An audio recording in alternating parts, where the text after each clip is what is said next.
Yes, everybody. We are back live in the building, and I want W's in the building right now for Coach Sai, for our boy Liverpool fan in Japan. You don't know how long I've been wanting to make this happen, how long you've been wanting to make this happen. I've been on your channel, and guys, if you haven't checked out his channel yet, go. The link is in the description. There's a video, a Frimpong video. We were just talking about that you were doing, a tactical breakdown of how Frimpong would, slot in if he played at Liverpool. And yeah, I'm so excited that we get to first off talk about this possible transfer, but we're also just going to get into the overall transfer window, potentially talk about Trent as well. Whatever really you want to discuss, what the chat wants to discuss, that we want it to be as interactive as possible. That's the beauty of it. And yeah, welcome on the channel. Sounds good. Thank you for How are you having me. doing? Absolutely appreciate it. Very, very good, Leo. No, enjoying myself. It's a nice chill night here over in Japan. All good, all good. Looking forward to the match tomorrow as well, right? Really looking forward to it. And it's nice. Don't you find it nice to kind of watch games without too much stress nowadays? It's like it feels different. No? Absolutely, especially with a guard of honor from Arsenal, right? That's going to be a heck of a feeling, right? It's going to be special. What do you make, by the way, of just quick, because it was the big talking point this morning, Zubimendi, who we obviously wanted to go big on. We tried everything last summer, and he's actually going to be going to Arsenal. What do you make of that? Yeah, so in my opinion, Zubimendi is a quality player. There's no getting away from him, right? But does he really make Arsenal stronger? So he's a replacement for Thomas Partey, who looks like he's going to go to pastures new, right? So they've always had good passes in the base. Arsenal always associated with the passing lanes and being able to shift the ball correctly. He isn't a game winner, but he's a tempo controller, and he's very much an Arsenal player. We did miss out on him, but I don't think we would have been back in for him anyway, because Gravenberch is cemented as our solid number 6. And notice in the slot system, he likes the holding player to be able to move laterally, bring the ball side to side to open up the channels. Now, Zubimendi isn't much of a ball carrier. He's a ball passer.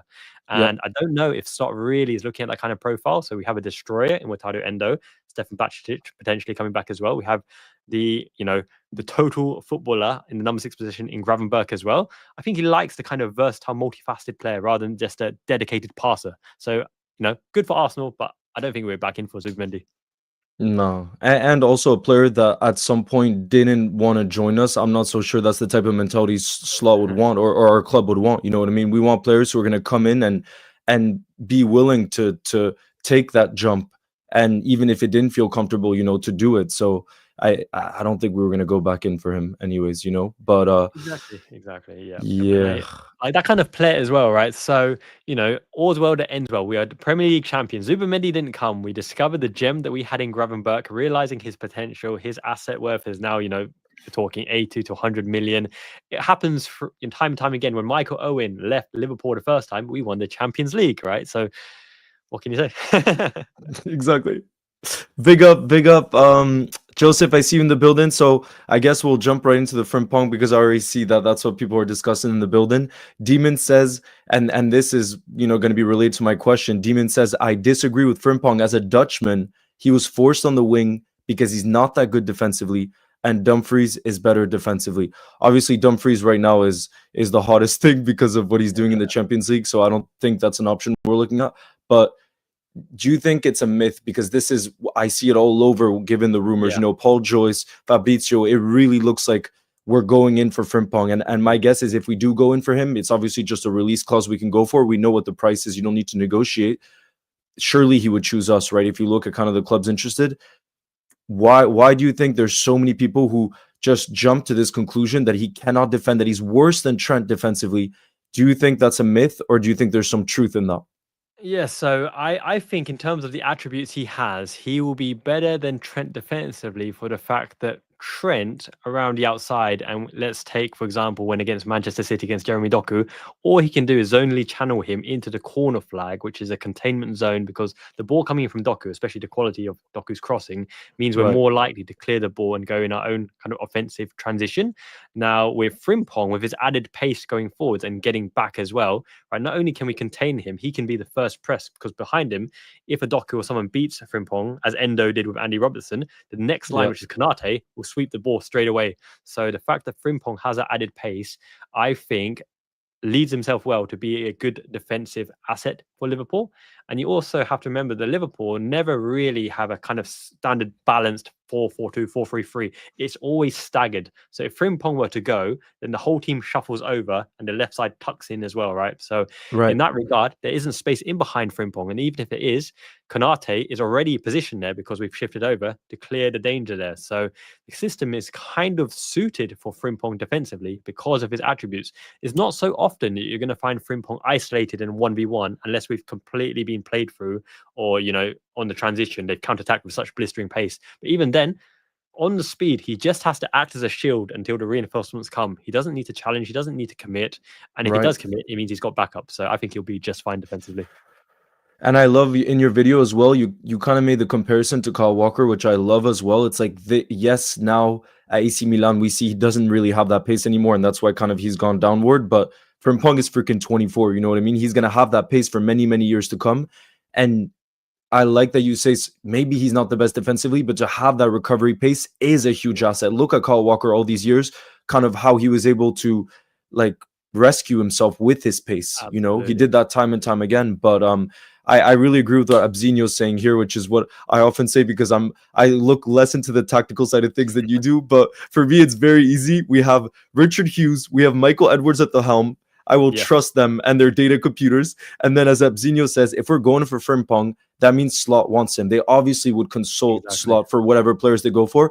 If Slot wants him, then he must fit the system.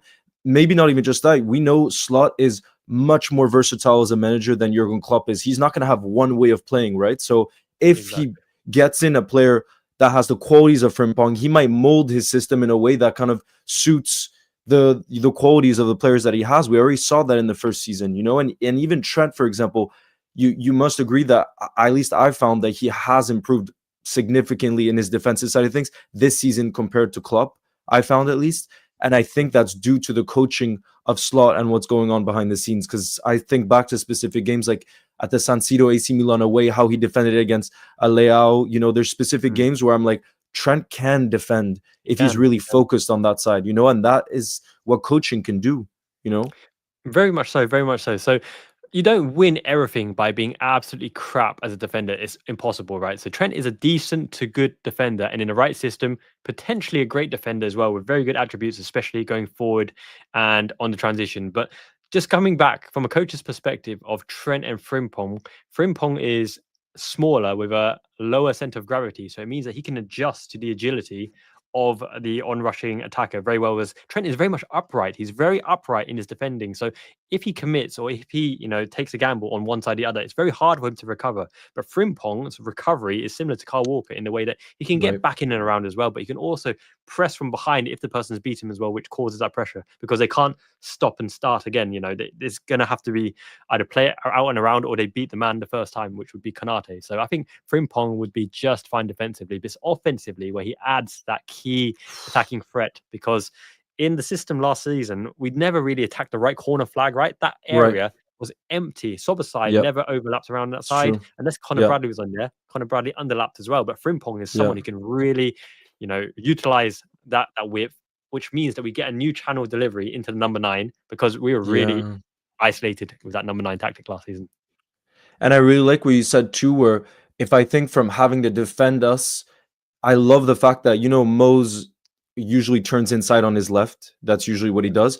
I love what you were saying too, where it's like, it's so difficult to defend if you have this player that is always overlapping. And at the same time, you have Mo that's turning in, because that's like, you have two different positions that you have to look out for. And that should open up space as well, which Trent did do, you know, earlier on in his career. He would bombard. Exactly. He would bombard with Robbo. Frimpong could offer you that, and it does feel like Conor Bradley has done that at times this season, right? He's more of that type of player. But again, how blessed would we be if it's Conor Bradley fighting with Frimpong for that position? Like two incredible young talents with pace, with desire, with the whole lot. But this is also a good point from Zach, who says he can also play right wing. If I stand correct, AFCON is next year, and not just that, Zach. This time around, it's going to be during the festive period, which really, really sucks. It's going to be, I believe, like mid-December into beginning of February, which means Mo will miss key games. And that's one of the reasons why many people are saying we're probably not going to go for an attacker that has to go to AFCON this summer, because it would just leave us in a difficult situation in a moment of the season that can be so deciding. You know what I mean? Like an Osimhen, for example, who would have to leave too.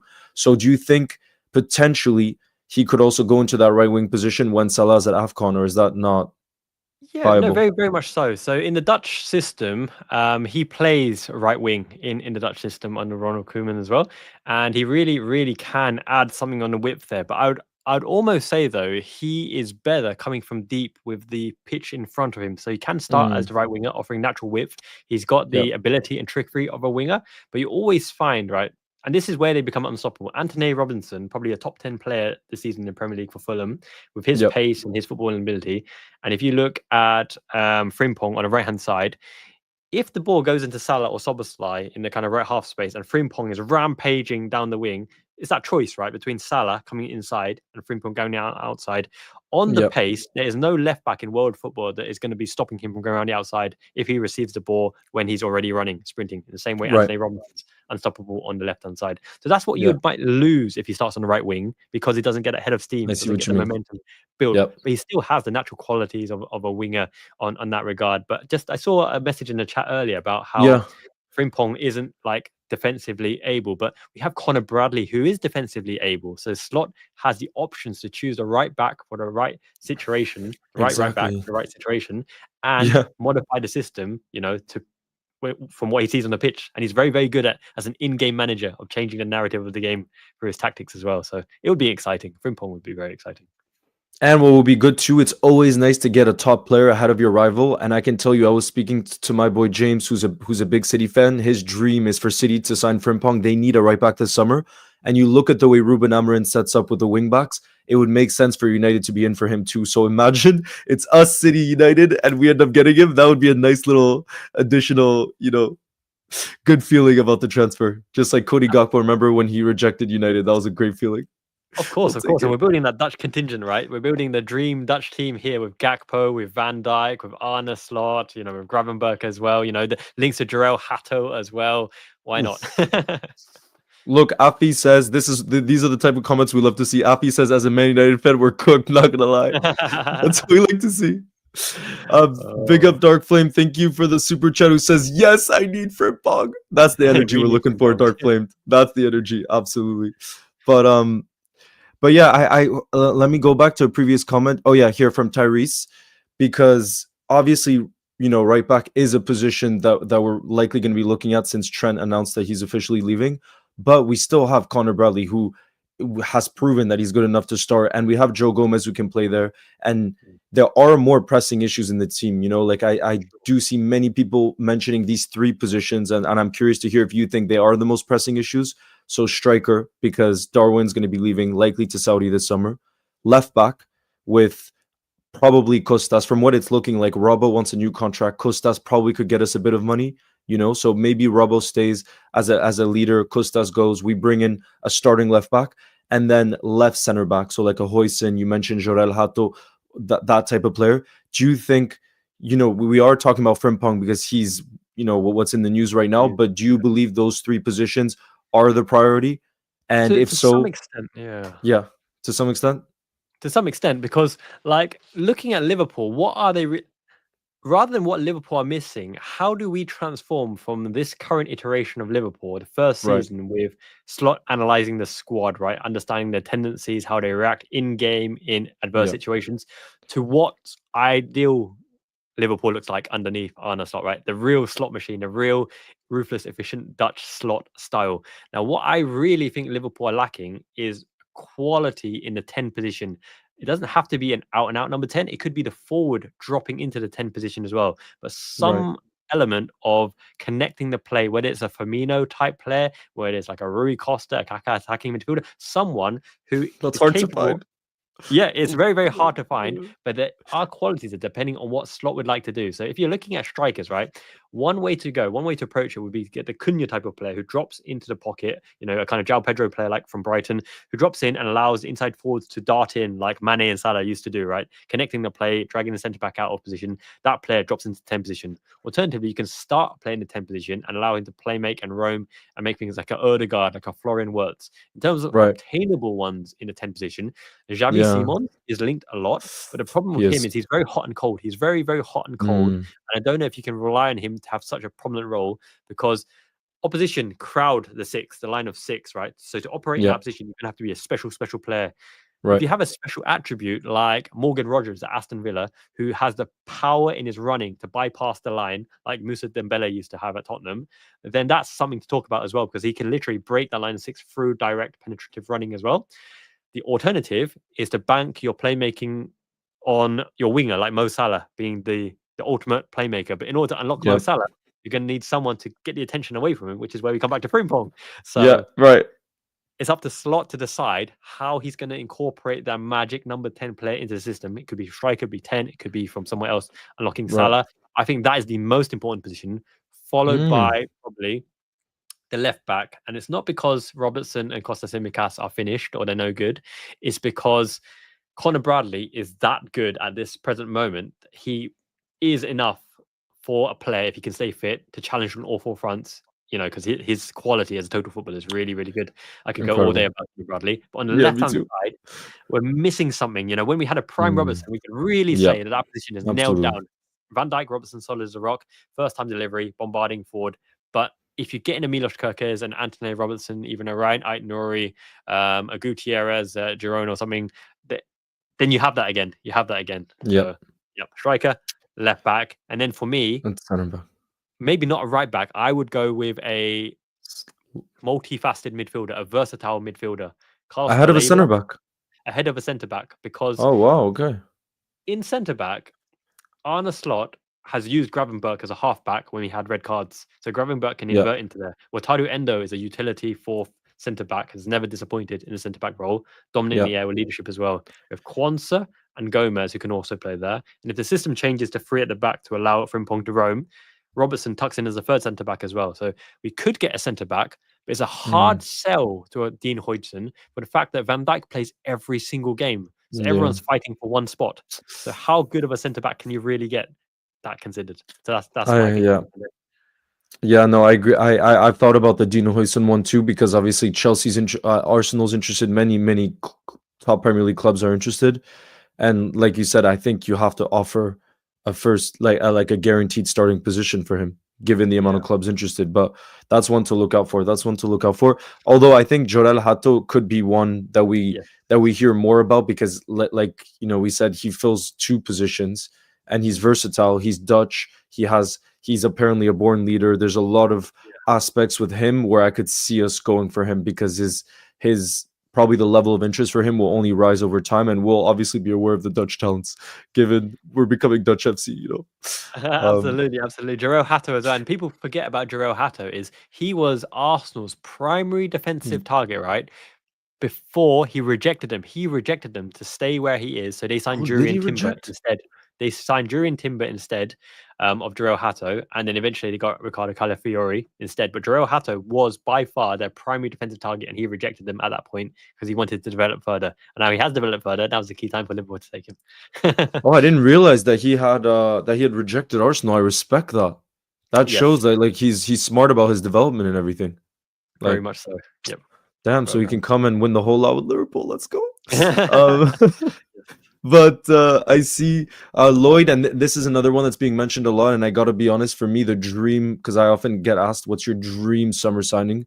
For me, I always say Julian Alvarez. And the reason I say that is every time I watch him, he just looks like a proper Liverpool striker. The top strikers we've had over the years, the Fernando Torres, Luis Suarez, he just has it in him. He has that magic about him. And I know it will probably be very difficult to get him because he only joined Atleti a year ago, and he's had a very good season, and they paid a lot of money for him. But I'm hearing a lot of shouts that maybe if we can offer Darwin, because he definitely could shine in La Liga, and they will see that there's a lot more that he can kind of deliver than what he's doing right now. Do you think maybe that could help us get the deal over the line, saying maybe not a straight exchange, but saying, look, we'll give you a cut deal for Darwin if you sell us Alvarez at a price that we can afford? Yeah, I think it would be an amazing signing, no doubt, right? So he fights incredibly hard, great energy, great passion, great quality. He can link the play, he can finish as well. Big issues is he is Atletico's star man. He's much loved. By all accounts, he was glad to get out of Yeah. England, despite being second choice to Haaland, right? He wants to play, he wants to be the main man. He would be expensive, even with Darwin Nunez, right? They paid, 90 odd million for him. If they evaluate Darwin Nunez for 30, 35 million, I still think they would want a deal put together about 120, 130 million, which means you're paying 90 million or thereabouts, because on the back of them paying for him proving himself in La Liga, becoming their star man and being popular, Yep. and probably who they're building the team around. If you want Definitely. him, you're going to have to pay through the teeth. But if you were to pay those sums, I would take him Yeah. over Isak because of Isak's muscular injuries. And not just that, I'm sure you would have seen the reports. Ugo Ekitike, for example, the Frankfurt striker. We got Benjamin Sesko. These are some of the names that, Arsenal desperate for a striker. Chelsea want a striker. A lot of clubs are looking for strikers. There aren't that many out there. For the price tags, I'm looking for like Frankfurt, because they know there's a shortage of strikers. They can ask for 90 million euros. And when I think about 90 million euros for Ekitike, and listen, I'm French, so I will give extra love to any French Liverpool player. But even so, I do not think he's worth 90 million euros. Exactly. And I compare that to, let's say, paying 30 million more for Alvarez. For me, it's like I would go all in much more than getting someone like that, who there's a lot more risk around. I think with an Alvarez, there's zero risk. He proved it with City. He can do it in the Prem.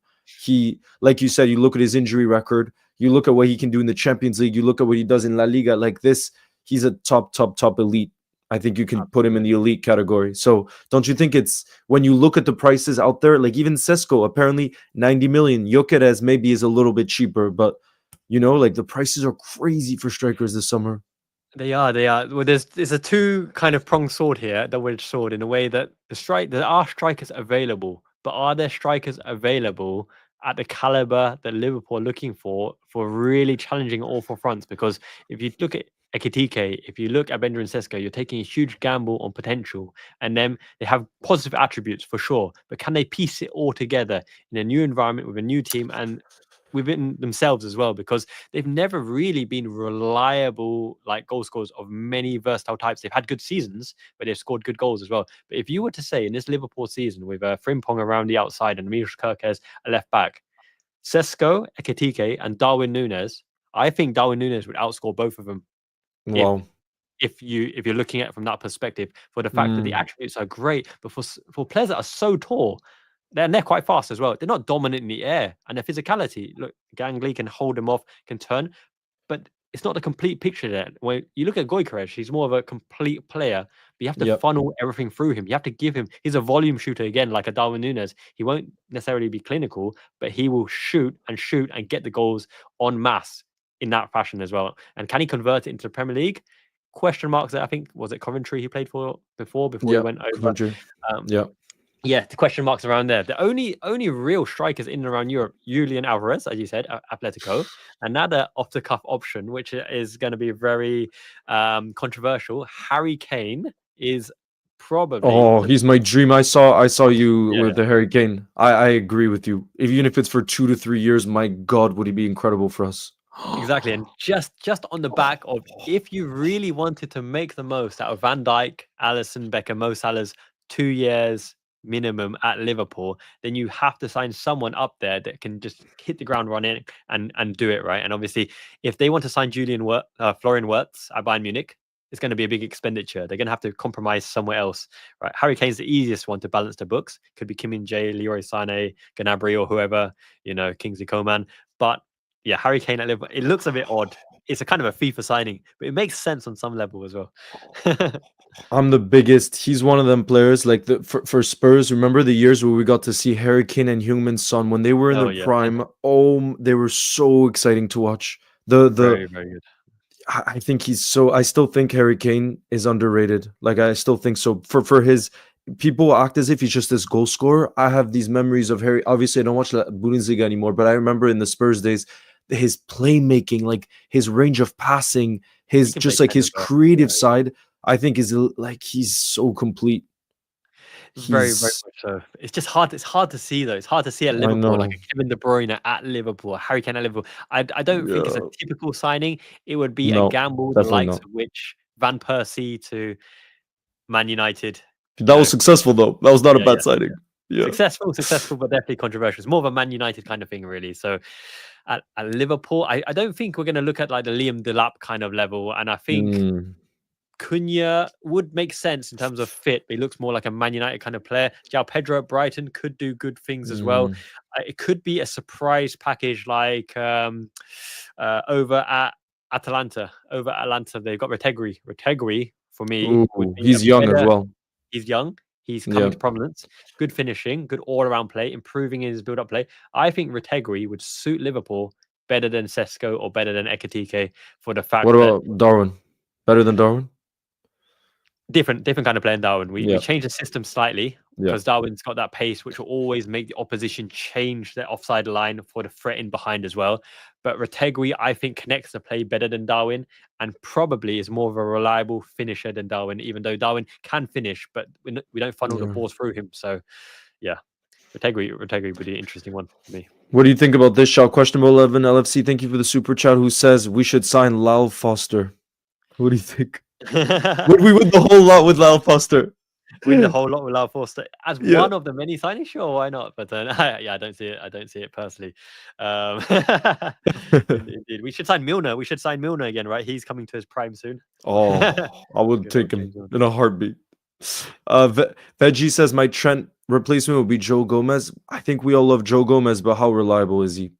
Joey G. You know, you look at his injury record over the years. I don't think you can really count on it. And Jalapeno says, yeah, we did talk about Hugo Ekitike, but again, it's like how consistent is he going to be? There's just like the moments I've watched Frankfurt this season, I'm not 100% convinced in terms of him. Like you said, Verge and Mo have 2 years left, right? 2 years left. Yeah. We need to make sure we get the most out of those 2 years because these are generational players. We're not going to see, like, we can't take those type of players for granted.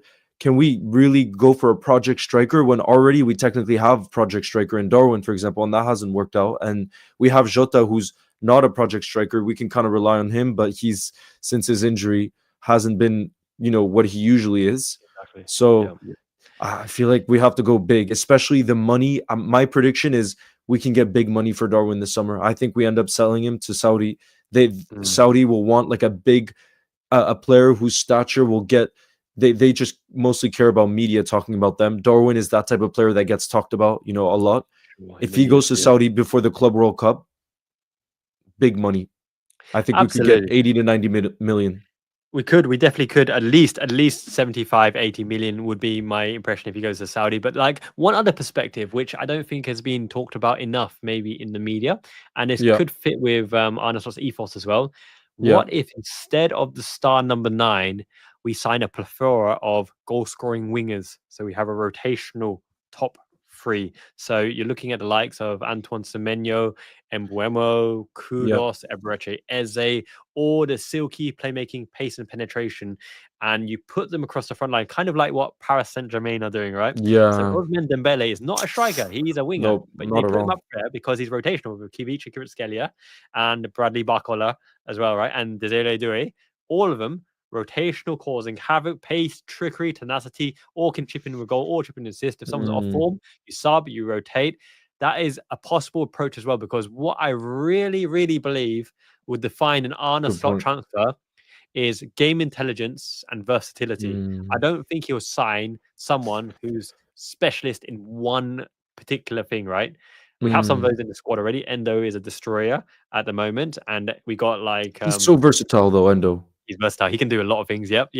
Darwin Nunez running behind the lines with effort. I think he'll sign versatility for options because he's a tactician at heart. When you're a tactician, you want to see where you can play multiple players, right? Like Stones playing in the 6 or even in the 10, or you're putting Gavardio to left back when he's always been a centre back, that kind of thing. So I think Slot likes those tactical tweaks.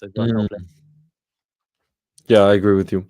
Big up, by the way, questionable 11 LFC. Thank you so much for gifting a membership. You've gifted CJ. CJ, I want you spamming those champions emojis. We added a champions emoji now that we're Premier League champions. Champione. I feel like it hasn't. Do you agree with this sentiment? Because I know I feel it, and some others were saying it, that it hasn't fully sunk in because of the trophy lift hasn't happened, and we haven't had the pictures with the trophy and everything. Don't you feel that? Or do you fully feel... I almost felt we were champions like from December and January. So it's been a long kind of ceremony for me in terms of building up. But now that we've officially won it and the pressure is off and a relief and we can just enjoy ourselves, there's half a feeling, and thank you, Deirdre Drake Best, for that nice comment in the chat. Yeah. It's half a feeling that you just get enjoy the games. But on the other side of things, half the players want to fight for their place or increase the value of show what it can do. But the other half are almost on the beach, like literally on the beach, like Alexis McAllister. They So really are. And deservedly so. yeah, indeed. He's so good. He's underrated. The fact that he's not being mentioned for like Premier Team of the Season is outrageous, right? Like people talk about Caicedo performing well. Obviously, Gravenberch performed well, but McAllister performed just as well. He should be right up here in the mentioning because he really did well this season. Recently, I actually re-listened to when we signed him from Brighton. Adam Lallana did an interview where he was talking about playing with Maka, and the way he described Maka, made me realize again how special he is. And I think it's only an intelligent, experienced player like Lallana who can see that also from being with him training day in, day out. But he said what's so incredible about Maka is you look at pure ability and he's not the quickest, he's not the strongest, if you look at pure ability, what you want in a midfielder, maybe you could say great striking ability, but that's something you probably develop. He doesn't really have like a crazy thing that makes him stand out, but he says the thing that's so incredible about Maka is his footballing IQ. He is obsessed with the game. And he said, what's the best example of that? During the World Cup, where Messi had to win that World Cup, it was so important. Who did he go to in the Argentinian team that he wanted to trust to link up with? Maka. Exactly. And that's like getting a I trust you from Lionel Messi is not such a bad thing. You know what I mean? Absolutely. And the scary thing is, for that World Cup as well, he wasn't in the first 11 for Argentina, but when he was introduced, they transformed, they played so well. He was the brain, right? The intelligent shadow between Rodrygo de Paul and Enzo Fernandez that balanced the midfield up to allow them to play. And then Messi realized that McAllister, wow, this is an absolute G. He's a don in the middle. I'm going to play with him and he's going to give me the platform to perform. And my goodness, he did. And I think Slot mentioned it in the very last interview. He literally said, right, it's very rare that you find a player so technically good, so clever, who's so tenacious as well, and's got a dog in him and a bite in him, the hard work, willing to put his leg where it hurts. And he's been battered this season. He's absolutely been flattered every game, and he just comes back for more and more and more. Absolutely incredible. And one thing that says how much we Liverpool fans have fallen in love with him. I did a video, and I think quite a lot of us were just discussing this right after the Trent news. Who should be our vice captain? Yeah. And I think it was so telling to see a lot of Liverpool fans saying Maka. And obviously the clearest option would be a Salah or would be an Alisson or a Robbo because they've been here for so long. But it just, for me, it was so telling that so many Liverpool fans have already fallen in love with him on that level, which is, like you said, he's also so reliant, so consistent, that type of leadership, he really leads on the pitch in that way, and that's something special. I really think he'll go down as, when we look back on his time, I think we'll say what's our best three midfielders from the Premier League era. I think I'm personally gonna say Xabi Alonso, Stevie G, Maka. I think he's that good. Yes. He is really well-rounded, and actually he is one of the only reasons why we could facilitate Arne Slot's 4-2-4 press off the ball, for the fact that his coverage of the pitch, his game intelligence, covering the passing lanes of the opposition, him and Gravenberch in that two in the midfield, it's only them two in the middle that I think allows us to push with four on the press against their back line. So we have a kind of staggered W press and M press, where Szoboszlai and Lucho Diaz press, Salah slightly in behind them as well, right? It's only because Maka and Gravenberch are in there closing up the passing lines, and if we return the ball, their ability to distribute the ball, play between lines, or even run themselves, that we can press with a 4 and hold with a 2. I don't think he trusts Szoboszlai in the 2. I don't think he trusts Endo in the 2 or Curtis Jones in 2. It's only when Maka and Gravenberch play that we go all out with that 4-2-4 press, and that's very, very telling. Absolutely. That's why I wonder what's going to happen to I do think he loves Endo, but I do wonder what's going to happen to Endo, because as much as he's the model professional, and you know better than anyone, but there's going to be a multitude of clubs that are going to be interested in him, and I can't imagine that he wants to have the same role that he had this season, which is not enough for a player of that quality. Yeah, so it's very very interesting. So I reckon it's the prestige of playing for a big club and challenging for titles. Like, so when you reflect on your career, he would have been a Liverpool player who made countless appearances, even if it's off the bench, and winning Yeah. multiple trophies, right? So it almost, that prestige element almost might be sufficient enough for him, because he is actually Mm, still a young 30, in the way that he hasn't got the mileage in his legs, the intensity and a high level from early on in his career, because he's playing J League, and J League's good. right. It's not the Premier League, right? Wait, till So what it's age only was he playing in J League? Till what age? good question. Don't know off the top of my head. I want to say he was in Mm. J League until about 26, because he left a bit later. Went Wow. over to he went over to Belgium or somewhere, and then over to Bundesliga. Stuttgart, became captain. Spent a few seasons there, saving for relegation as well. Absolute Mm. G. He did the Liverpool Oh, movement, saving for relegation, and then over to Liverpool. So he's relatively young if you're talking about a footballer who lives that professional standard, which means he could probably go with his style of play. He's not the quickest anyway. mm. He could probably go with game intelligence until 36 or 37, right? Because Makoto Hasebe at Bundesliga, he was still dominant at still like Yep. 35. So Yep. Endo could still do it. So I'd say he'd probably be happy maybe 2 more years doing this kind of Okay. thing, and then he'd probably want regular football to see at home. But speaking of which, King Kazu, he's like 44 or something, and he's still playing professionally. So Japanese players, long longevity. Model professional. That's what we gotta say. Questionable 11 LFC. Thank you for the super chat, but I'm not sure what you mean here. Do you know what he means by who's the fat guy being compared to Salah? What is this? Do you know what he means there? It's lost on me, but please do put it in the chat and let us know Yeah, what's on let your us know mind. in the chat because I'm confused. But anyways, anyone who's getting compared to Mo this season, like that's not a comparison. Nobody compares to him in the league this season. I'm seeing a lot of you guys in the chat speaking about Rodrygo as well. Do you think there's any chance of that one happening? He is a Okay, You okay. talked about versatile. He Yeah, definitely yeah. has that So in him. that's the Versatility. thing. He wants to play left wing, though. He wants to play left wing, and he wants to be a starter. He would not Yep. trade Real Madrid to a bench position or rotational position. He'd want Right. to be an out and out starter. So that means that Oh. Gakpo would become in the rotation and be a second string player. Now, Rodrygo is a quality player. He's very, very good, but Gakpo is also very, very good. So I don't know if we can accommodate Rodrygo's desires or ego or desire to move from Real Madrid to be a rotational player, because Gakpo and Luis Diaz was rotated right on the left wing. So he'd be good, but I don't know if Liverpool are the right fit for him. So That's a good point. Definitely. Hazard, they were talking about Hazard when they mentioned They're talking about Trapp Hazard, yeah. I Eden should have Hazard. known that. Thank you, Questionable 11 FC.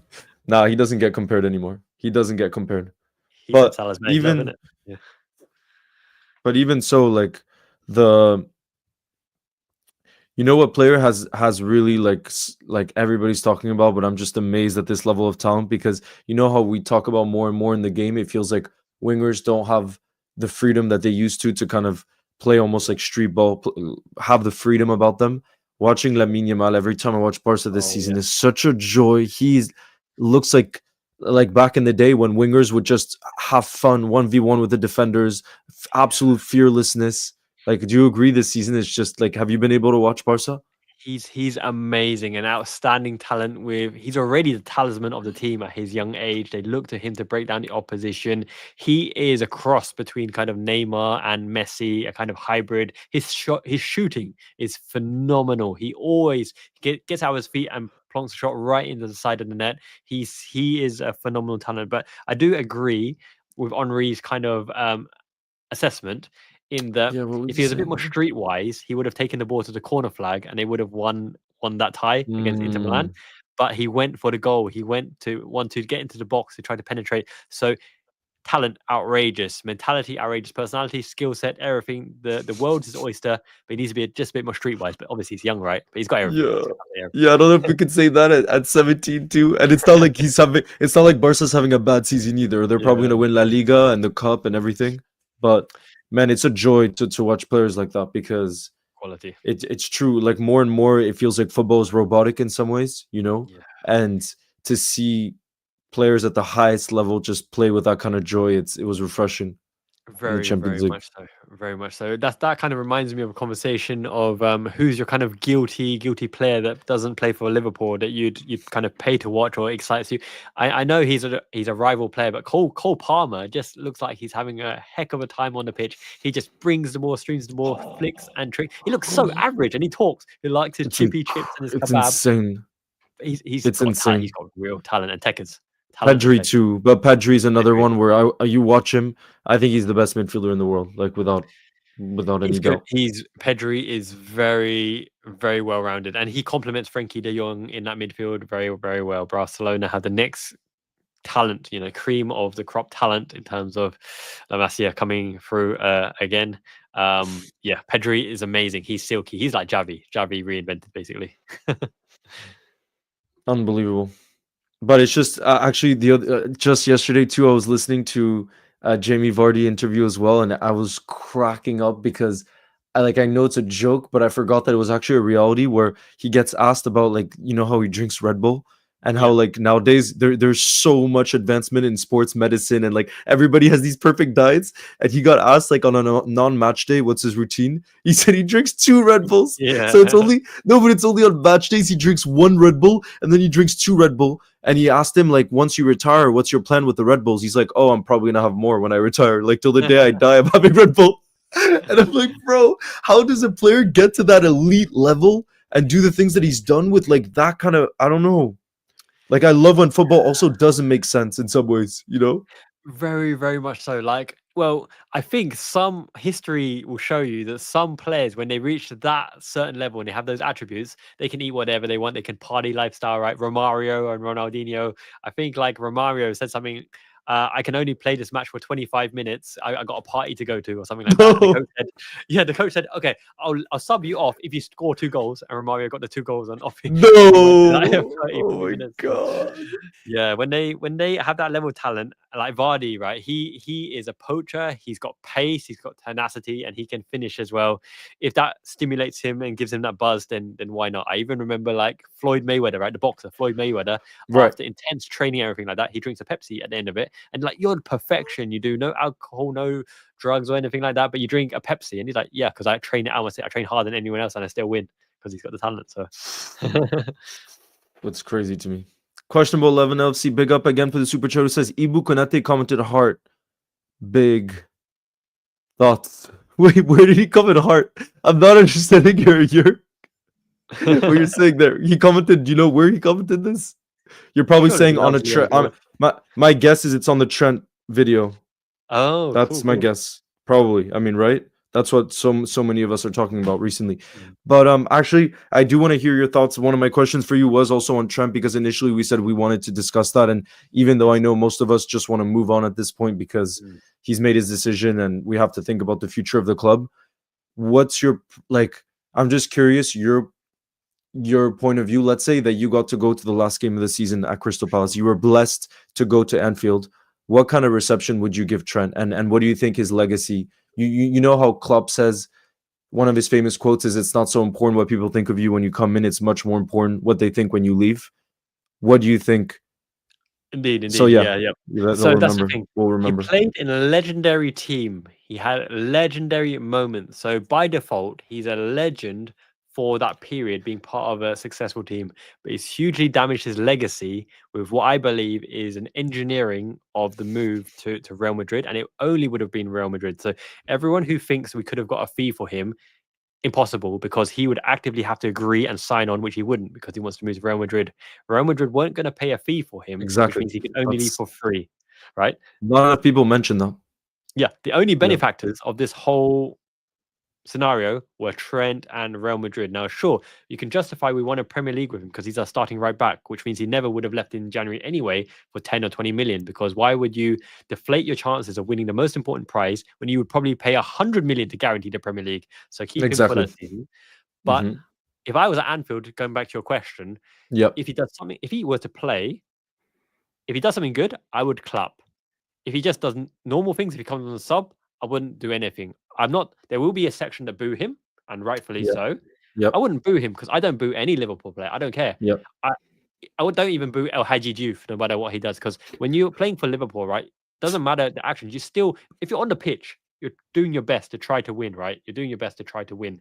So you don't boo him in that situation. But I wouldn't clap him and I wouldn't cheer for him. It's indifference because he is no longer a Liverpool player. He is now the right back of a rival team, and that's it. When he finishes his career and he looks back, you done good things for Liverpool, mate. You know, great. How did you enjoy it? But you don't look back on it fondly. He does fall into that McManaman Owen category because he's in that privileged position where he could be the all-time appearance maker for Liverpool, right? He could be Liverpool captain, which is his dream, and Reds worldwide and in the academy, their dream to captain it.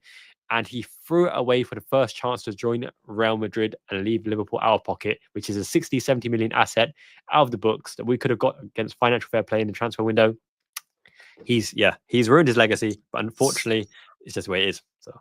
See, I'm glad to hear you say that because I think that we align in terms of we're positive channels, and we want to spread positivity and we don't want to spread hate because, I think we often say like there's so much of that out there already that there's no point, and that's why I'm never going to call him a rat, a betrayer, this and that, because those words just trigger emotions that I think are a waste in the world, anyways, even outside of football.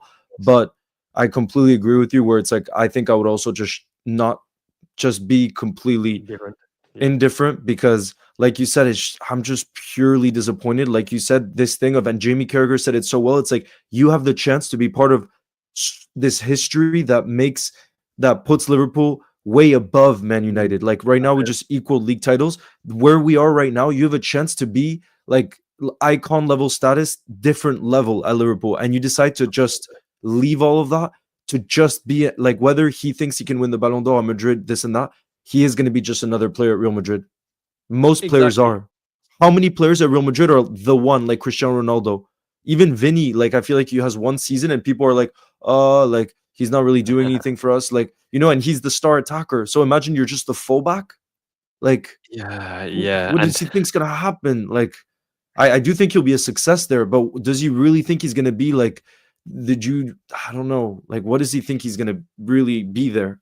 And also, it's the fact that it's Real Madrid specifically, right? Any other club, the sentiment and the feelings completely different, right? So Real Madrid screwed us over with the Michael Owen deal, not in the way that Michael Owen joined them for 10 millions or thereabouts, but we wanted Juan Fran. We wanted Juan Fran in return in that deal, and they wouldn't sanction a youngster to come to us because we had a need for a right wing, right back. So in the end, they put Antonio Nunez over to us. The rest is history. We won Istanbul. It was actually his header that was saved in Olympiacos that Neil Mellor followed up and scored as well. So he did contribute in that regard. Started a Juventus leg as well when we had injuries. Igor Biscan started that one as well. So, we're made up for that victory. But Real Madrid have screwed us time and time again. Obviously, even Xabi Alonso going there, sure, you can't begrudge him because that era of Gareth Barry and Rafa Benitez, probably for a different time as well. But it's Real Madrid in the Champions League finals, the Gareth Bale, Loris Karius, all the history between us and Real Madrid. It's that club that puts, the kind of knife in it, twisting the knife in the whole ordeal. Trent Alexander-Arnold to Real Madrid, who feel so entitled, can chase and do whatever they want. But then there are players that rejected Real Madrid. There's John Barnes, there's Harvey Elliott. Right, exactly. So it's possible. The lure isn't for everyone. It's only for who could have been our record appearance, provider for Liverpool. He's moved over there. He wants to create his brand, create his name. I don't think he'll do quite as well there as people expect because if you were to give me the choice in that Real Madrid system, a fully fit Carvajal, if he gets fully fit after ACL. But you think for Xabi Alonso with the wing backs? Xabi Alonso's taking over in like 2 weeks. Yes, indeed. Imagine he's gonna have the free reign going forward. He's gonna be incredible. That's the thing. Trent Alexander-Arnold is one of the best passers of all times. In all other areas, he lacks. He doesn't dribble. He's not tremendously quick. He hasn't got skill in terms of getting out of a tight space as well. He's not a 1-2 maestro. He's not defensively reliable going backwards as well. He has the passing, but in all other areas, Carvajal is better than him. So that's the shooting. Trent can shoot too. Look at the goal against Leicester. He can shoot, but will he be afforded the opportunity to get in there when you're considering that who wants to shoot in that team? Rodrygo, Vinicius Jr., Mbappe, Bellingham, they all want to get in the shooting positions. Will they move to facilitate Trent getting a shot? I can't see it personally. But you see, when you say all those names, that's what I mean too. Again, it's like truly, I'm sorry, Trent. Like I rate you so highly, and again, I'm not going to be one of those sulky fans who suddenly turn on him and will say, "Oh, he can't defend anyways. Oh, he's not good enough." I'm not going to change my opinion. I still think he's the best right back in the world in terms of everything combined. There's a reason why they trailed him for 2+ years, but still, I do think even with his level of quality, he's never going to be the one there. And think about at Liverpool, once Verge and Mo would have left, he would have even more experience. He would have developed even more as a player under Slot, who's completely different to Klopp and all that. But yeah, questionable 11 FC. The heart was from Ibu, but remember, like the players are of course all gonna no player is gonna be sending him any kind of bad energy. They're all friends. You know what I mean? They're mates. They're mates. Like experience, the memories. They got their feels. So yeah, absolutely. This I don't understand. Michael Owen is more loyal than Stevie. I'm confused here. It's an interesting one.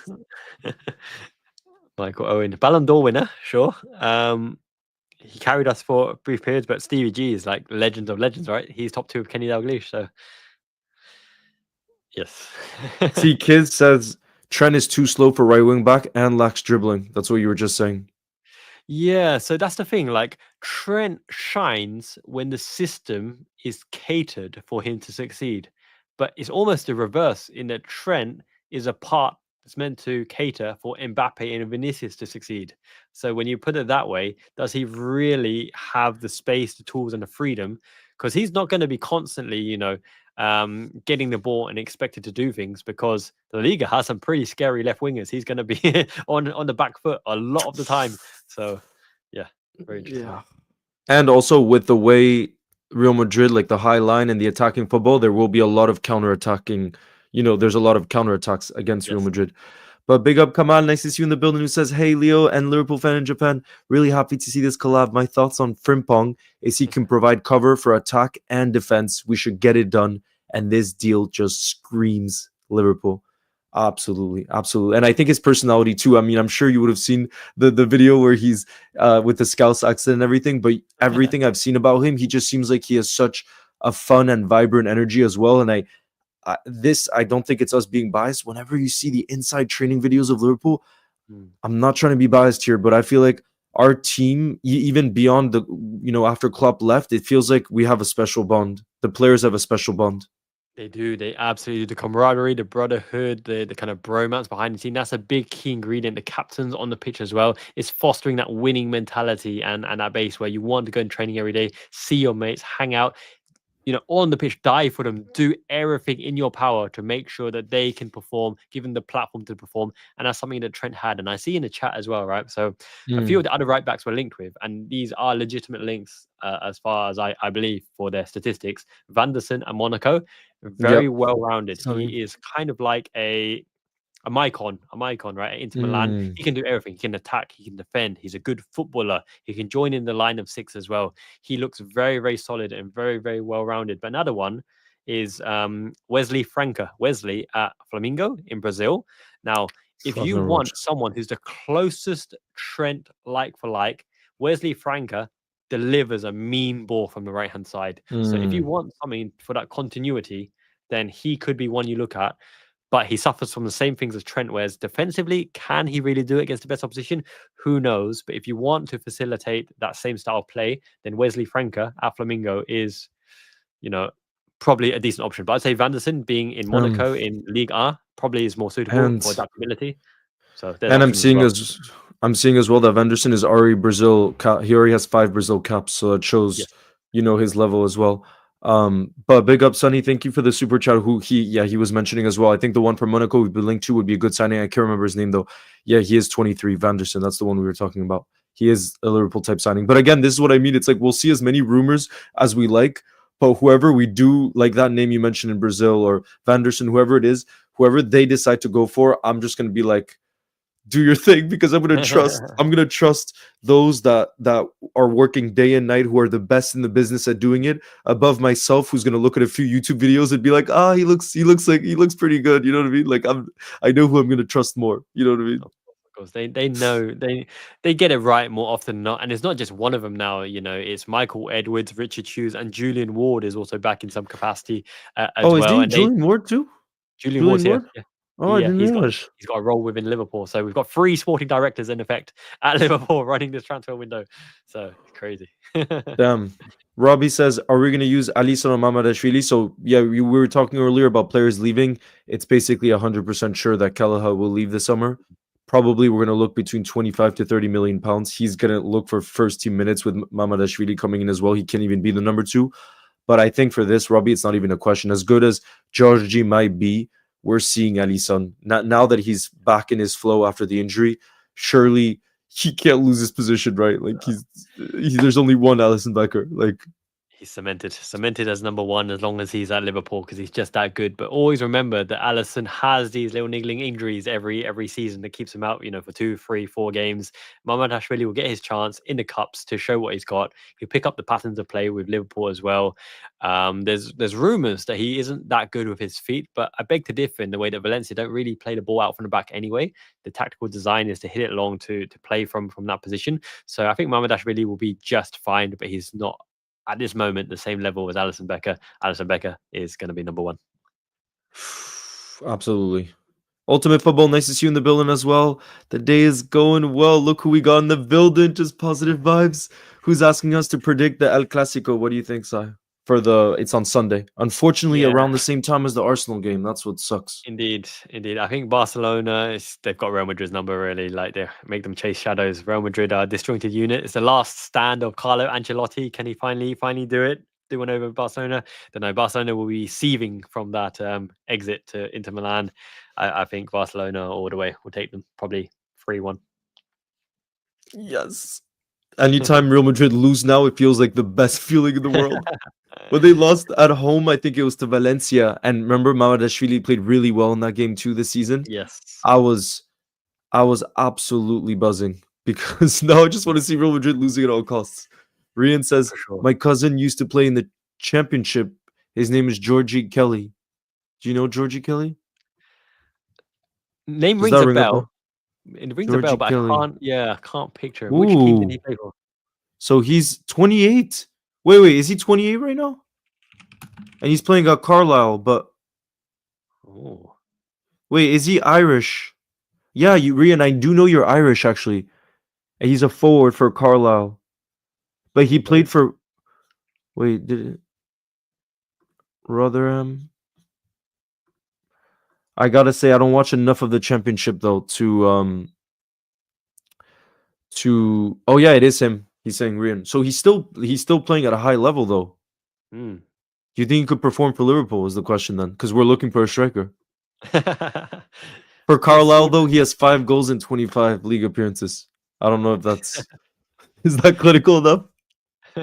he might join Jay Spearing's squad for the odd appearance. Shadow says, "Do you think Ali?" No, I personally don't think Alisson will leave. Did you read the Players Tribune piece on him? Incredible. That he wrote. Yeah, absolutely phenomenal. What a man! Wow. I think it's always impossible for me to pick a favorite Liverpool player because there's so many likable players in our team. But I think I almost have to edge Ali after reading that piece because his story is something and his character is something. And he plays the guitar. Yeah. And he likes his steak. He likes his food. Package. Yeah, he's the total package. MHM says, what about Liam Delap from Ipswich? I know you mentioned him before, but more as a backup option if Jota leaves too. Yeah, so the thing is, when you assign a new number 9, right, you're going to have to make sure they have a platform to thrive. Now, the number 9 that Liverpool are likely to sign, I think, would play differently than Liam Delap. In order to make sure Liam Delap gets into positions to do his thing and score his goals, you almost have to design a system in that way. And I don't think he will have the platform. He'll be kind of like what Jota and Nunez and Luis Diaz are doing this season, trying to facilitate Mo Salah creating the play to open up the opposition. So I don't think, if you're looking at Ekitike, if you're looking at Cunha, if you're looking at João Pedro, if you're looking at Sesko, that Liam Delap would do the same things that those strikers do, and therefore I don't think he would have a system that suits him. Yep. And I think it goes back to which player we were talking about. Oh, Huijsen. When I thought about Delap in the past too, I think the same thing with Huijsen. It's what you were saying with, will he get straight into the team and play week in, week out? I do think Liam Delap has proven enough this season where he could upgrade to a team that's in the top half of the league instead of fighting relegation and get a starting position. So I think not enough people consider that either. Where it's like, yes, Liverpool's a very attractive football club, but if you're a young player and you're thinking about joining Liverpool, and we see Slot is not the type of manager to make to rotate that much, are you really gonna want to be like a Harvey Elliott type player who isn't getting that many minutes? Like it's tough because you need to develop, you need to get minutes under your belt at those ages. Exactly. And that's to say, like in that limited capacity with Slot utilizing that player, that odd player, you've even got in Jaden Dan's and that kind of player who does that kind of role as well, right? And he's more ingrained in the way of playing and the system as well. So yeah, I don't think Liam Delap would even get the opportunity to shine many a time. So do you think Chiesa will get the chance to shine? That's another one where everybody is wondering, why do you think now that the league title is sealed, why isn't Slot giving him any minutes? He's fully fit. I think he's had the same issue he's always had, and it isn't because of quality, and it's not because Slot doesn't rate him. It's because of Mohamed Salah, right? So he's signed in specifically as a right wing backup. Like he can play left, he can play But look down the middle. He scored against Newcastle, and he looks so sharp. It's true, but he said himself when he was played as the prominent number 9 for Juventus, he prefers to play off the wing. So he can play number 9, but he wants to play off the wing. He's signed as the backup right winger, so he's in contention with Elliott for minutes on the right wing slot, and Mo Salah's chasing all the records. So the fact that he can't sub Mo Salah off, Mo Salah wants the records, and he's still our best player in an attacking sense. It's so hard for him to get any minutes. And then you look at the other options in the 9, right? You look at Jota and Nunez. What do they actually offer? Now, Chiesa is more likely to finish a goal than both of them this season, for the fact that Jota's shooting hasn't been clinical this season, right? He's actually been not clinical. So, you can't put that against him. But Jota is a secondary playmaker because he can drop into the 10 position and playmake between the lines and bring the ball forward. And Nunez always offers the threat in behind, and he tracks back and he wins the ball back with his endeavor. He clears headers from our own defensive corners and attacks in offensive transition. So when you're looking at players that facilitate the whole team, Jota and Nunez actually make the whole team up a level, whereas Chiesa isn't at that stage yet because he doesn't offer so much in the press or on the retreat or on the connection or build up, but he is probably the better finisher. So in isolation, he can finish, he can shoot, but as a collective unit, I don't think Slot sees him as adding more than Jota or Nunez. That's probably why. But you see, if I'm hearing that, I'm putting myself in Federico's shoes. I'm getting out of there first thing in the summer, because if you're telling me with the form Jota has been in, the form Darwin has been in, you can't get a minute on that pitch, I would be leaving. To answer that question, Shadow, and that's not because he doesn't love the club. That's not because he's lacking desire. We see that from him. It's just I got to be real. If I'm thinking I'm Chiesa, I don't want to be a second string option to Mo, who's always fit. Like that's just, he's way too good to do that.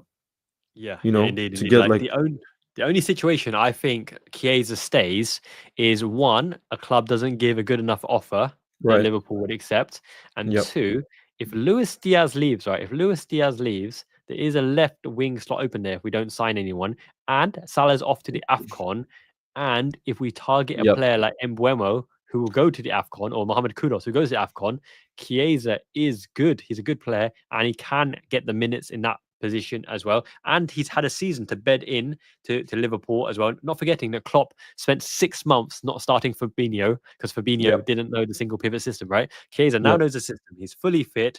And if he wants to stay at Liverpool, then there's no real harm in keeping him because of the AFCON next season. But it's 50-50. That's a good point. Very good point. MHM on Lewis Hall, and this is, I would say, the same thing about Alexander Isak, and I would say the same thing about a PSG player, for example. These clubs, if they're in a good moment, I think they will never be forced to sell because of the levels of richness. They'll never be forced to sell a player unless they force a move. And like I said, Newcastle is in a very good moment. They're going to qualify for the Champions League. They outplayed us in a cup final. Imagine the belief that gives them. Like the owners can, the Eddie Howe can say, look how we outplayed Liverpool in a cup final. We're going to add 2 to 3 players this summer. That's going to elevate us even more. I don't see an Alexander Isak forcing a move. Lewis Hall, whoever like top clubs could want, even high, in an even higher place than Newcastle is right now, I don't see them letting go of anyone that they want to keep, because again, it's an exciting project right now. They can offer contract renewals. They can offer, spending big in the summer because they'll qualify for the Champions League. So I don't see us getting Isak either. Did you agree with that, or? Yeah, they're starters. They're starters for Newcastle. They've got no Yeah. real need to sell. And if you do manage to wiggle their arm and force them to sell, the price would be extortionate and it wouldn't be Yeah. worth it when you can get so many better players or equivalent players for much better fee, a much more reasonable fee. Because as you mentioned, Newcastle are building something and they start for Newcastle, right? They've got no need to sell them. So And what you're saying, though, Zero, is to fulfill their PSR. I think they would sell other players who aren't guaranteed starters, who they don't see as the future of the club, to bring in some funds. You know what I mean? I don't think a Lewis Hall, look, just the fact that Lewis Hall is probably the highest rated young left back. He's in the top 3 in the Premier League. Why would they let that go when they probably have other players in the squad that they can move on? You know what I mean? To bring in some funds. I don't know. I don't see that one. exactly. I definitely don't see that one. But yeah, sorry, because I know it's also late for you. I was thinking a really nice way to wrap up, because we have been talking primarily about the transfer window, just because that is what the talk is starting to be around this time of year. But just as a fun way to end, I would love to hear your predicted 11 for next season for Liverpool. What you imagine our 11 can look like. Our starting 11 can look like. Okay. Ooh, In very, a very interesting. realistic, you can't Yeah. say a front 3 of Rodrygo, Isak, and Salah. You can't say that. Okay. Yeah. Yeah. Oh, well, there goes that plan. But anyway, Yeah. opening day of 11. the season, right? Opening day of the season, I take Alisson Becker in goal. Okay. I start with Connor Bradley because I think Connor Bradley is immense. Even if we sign Jeremy Frimpong, Connor Bradley starts in the first game. Konate, Van Dijk. I think Liverpool will sign Milos Kerkez. They will sign Milos Kerkez. I really, really do. For everyone who says in chat, will we sign Milos Kerkez? I think we will sign Milos Kerkez. And I think possibly Jeremy Frimpong as well. Gravenberch starts in the pivot in the 6. McAllister is the left-sided number 8. Now, if we sign dominant box-to-box versatile midfielder like Carlos Baleba or someone like that, he has a chance to start, I would say, ahead of Szoboszlai, with McAllister roaming to the 10. But for now, Gravenberch, McAllister, and Szoboszlai is the Premier League winning midfield, and they do complement each other a lot. And Szoboszlai would unleash Bradley as well. Right wing is obviously Mohamed Salah. I think Cody Gakpo starts in the left. Okay. And so not that much change up front. Yeah, not much difference in the first 11 for now, right? First 11 for now. But I will tell you who I think has a chance to start and who's on the bench, which will excite some people. Yeah, that's what we want. Yeah, in the striking position, it's very, very tough to know what Arne Slot would particularly want in that striking position. We're linked with Ekitike, Ekitike is more likely than Sesko. I just put it that way. Ekitike as a profile, especially kind of with Mamouche, with what Salah can do in behind him. So if they do sign an out-and-out number 9 as an expensive player, I think Ekitike is more likely than Goalkeeper. Nunez will probably go. Jota may or may not go. Luis Diaz may or may not go. So Ekitike, if he's expensive signing, would start. And as it stands now, he's probably the most likely of all the expensive number 9s. I'd be very surprised with Goalkeeper. I'd be very surprised with João Pedro, although João Pedro is probably second behind that. And Cunha looks like he's off to Man United. So Ekitike probably starts in that lineup. But the one on the bench that I think really could start ahead of Szoboszlai is Eberechi Eze. I think Liverpool will really, really go for Eberechi Eze for the fact that he's a creative 10 who can play on the wings as well. He's homegrown and English. But one factor that Eberechi Eze has that not many other players have is not just the fearlessness, because he has fearlessness. He always can score and do something against the biggest teams, against Manchester City, against Chelsea, right? Against Man United. Eberechi Eze is a nuisance, a pest. His shots are amazing. His through balls are amazing. He always does something against the big teams. He's a live wire. He can play multiple positions, homegrown, young, talented, not the most pacey. He has pace, but he's supremely skillful, and he's a wild card and unpredictable factor. And I really, really think Liverpool will go for a profile like Eberechi Eze. So I think he could start ahead of Szoboszlai, but he'll probably start on the bench because most managers like to go with what they know. So especially Slot. But But that makes me think too. The last time a player of that was highly rated that left Crystal Palace, he went on. I was listening to a Bayern Munich fan the other day, like going through the whole squad, and the Bayern Munich fans love him. Like he's like their favorite player, Olise. He's amazing. I love Allister. I love him. And he's and I, not to compare them, but I think he has that bit of him where it's like street ball kind of, even at the highest level. I think Eze has that, like Olise has that. Adam Wharton too. He's looked good when I watched him. He's going to be the future England's midfielder. Oh I my, love his passing ability. He's tenacious as well, and he's got techers as well. Bravery, composure. Adam Wharton's a complete package. It'll be impossible to get him at this stage. Palace won't they destroy the whole team. So, what do we think, guys? W's in the building right now for coach size team for next season, or not? I would not take this. I hear a lot. For me personally, I'm not for this. Rafael Leao for Lucho. Again, I speak to AC Milan fans, and they say they don't love this part of Leao's game where he's not crazy tracking back, and he's more about the showy and less about being clinical in the final third, which Lucho, you can say that sometimes, but at least his work ethic is second to none. You know, exactly. Lucho's above Leao. Leao is hot and cold, right? He can have real hots, but then he goes missing for large periods of games, and he doesn't do his shift defensively as well. Luis Diaz will always be plucking away, energetic, always present for the ball. He'll always present for the ball, and he'll always try to make something happen, even if he is slightly limited going around the outside and traditional wing play. But on inside forward level, Luis Diaz is amazing. But he's in a situation where if he signs a new contract, he will stay. If he doesn't sign a new contract, he's at a huge risk of going, I think. Yep. So it'll be one to look out for. But guys, I want everybody to please go check out Sai's channel. It's the link is in the description. You guys, trust me, there's no other channel like yours on YouTube within the Liverpool fan community. You know, really there isn't. The depth you go into, and yeah, guys, you must check out his long form videos, and you'll see it's completely different to anything else, and it's really top content that you produce. So it's been a real pleasure to have you on, and I hope we get to do this more often. Absolutely. Thank you so much, Leo, for having me on. I really enjoyed it. Guys, thank you for being part of an amazing community here. Leo, what a great host. Super appreciated. Have a great weekend, everyone. Let's smash Arsenal and enjoy that guard of honor. Yes. Ciao, guys. Have a beautiful rest of your weekend. You'll never walk alone, guys. Take care. Bye-bye.